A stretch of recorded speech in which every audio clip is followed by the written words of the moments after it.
السلام علیکم. پرون یو دوه ډېرې افسوسناک خبرې شوې وې. یو حیرت انګیز انکشاف شوی و چې کم ججانو کړی او یو په بیشام کې د چینیانو په ګاډي باندې خودکش دماکه شوی وه.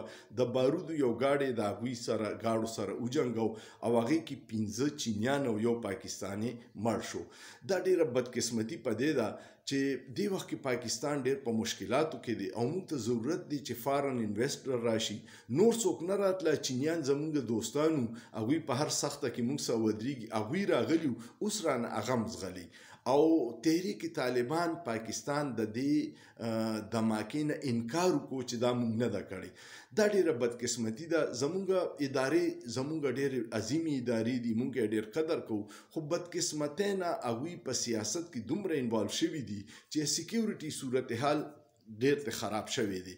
کو چرې هغوی د خپل سیکیورټي دې صورتحال ته هغسې توجه ورکړي کوم چې سیاست ته ورکوي، دا حالت به داسې نه و. موږ غواړو چې دا ملک ډېره ترقي وکړي، موږ د دې ادارو سره ډېره مینه کوو، خو د هر سړي خپل یو کار دی او د هغه کار دار اختیار نه چې بهر ځي نو بیا نقصانات دي.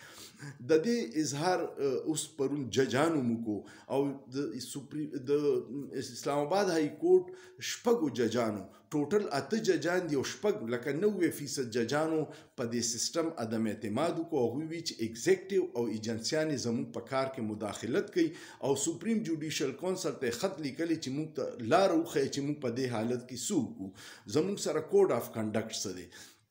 یو جج په کور کې په بیډروم کې کوم ځای چې اسمبلي خفیه کیمرې لګېدلې، د یو جج اوښې چوت کړی او هغه له په دې نازکو زګونو کرنټ ورکړی. دا هغه جج دی جسټس محسن اخترکیاني چې کوم د بلوچستان د لاپته کسانو کیس اوري، نو هغوی سره داسې کیږي. یو کال کې مخکې هغوی د اسلام آباد های کورټ چیف جسټس عامر فاروق ته په دې باره کې خط لیکلی او هغه ورته وایي چې زه به د ایجنسو د مشرانو سره کینم او دا مسله به حل کم، بیا به نه کېږي. خو هغه مداخلت بیا هم کېدو او دا په کومه طریقه چې عمران خان له سزاګانې ورکولې، نو په ماشوم ته پته وه چې دا طریقه کار ډېر غلط روان دی. دا د عدالت طریقه کار نه دی چې د سهار نه د ماښامه پورې یو جج ناسي او شل ګواهانو نه بیانونه علي او حق دفاع د عمران خان ختم کی او د هغه خلاف په 3 ورځو کې د 31 سالو قید ولا ورکي، نو دا ټول د چا په دباو کېږي. هغه جیل کې یو پیره عمران خان ته جج ووي چې یاره زه به انصاف کوم.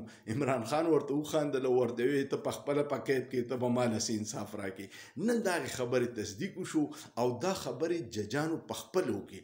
د های کورټ جج ډېر معزز او ډېر پړه لیکه سړي چې هغه دومره بېوسه دی، دومره بې اختیاره دی، نو نور عام خلکو خو اړو ګیله به نه کوي. او د دې دواړو کیسونو د دهشتګردۍ د هغې کیس او د دې ډېر ګهره تعلق دی. لکه کو زمونږ د ایجنسیانو خپل ادارو خپل کارکردګي بهتره کړې وي، نو ملک کې به د امن و امان صورتحال داسې نه جوړېدو. خو هغوی دلته په سیاست کې دي او دا موږ نه وایو، اوس ټوله دنیا یې وایي. نو الله دې په دې ملک باندې رحم وکړي. موږ د خپلو ادارو سره ډېره مینه کوو، موږ ادارې ډېرې عظیمې دي. موږ وایو چې د پاکستان د بقا دپاره د ادارو ضرورت ډېر زیات دی، خو چې په خپل داره کار کې کار وکړي نو دا مشکلات مني او پاکستان به د مشکلاتو نه وځي. آرمي چیف صاحب کوششونه دي چې فارن انویسټمنټ له اداره جوړه کړې ده او ډېر په منډو تړو، کله سعودي عرب نه انویسټر راولي، کله د دوبۍ انویسټرانو سره ملاویږي. خو چې دا حالي چې د انویسټر باندې خودکش کیږي، نو څوک لیونی دی چې پاکستان ته راځي؟ فارن انویسټر چې راځي ستا په ملک کې څه حالات ګوري، امن و امان ګوري، ستا د عدالت نظام ګوري. نو عدالت نظام خو زمونږ په 129 باندې امن و امان صورتحال متبا دی. پاسپورت زمونږ دی وخت کې په دنیا کې دویم بدترین پاسپورت دی. یو افغانستان رانه لاندې دی، نور په 200 ملکونو کې مونږ په دغه پوزیشن باندې. نو څوک به راځي؟ هندوستان ته ولې نه ځي؟ دوبۍ ته ولې نه ځي چې هلته انویسټمنټ وکړي؟ امن و امان دی، عدالتي نظام یې ښه دی، خلکو سرمایه محفوظ ده.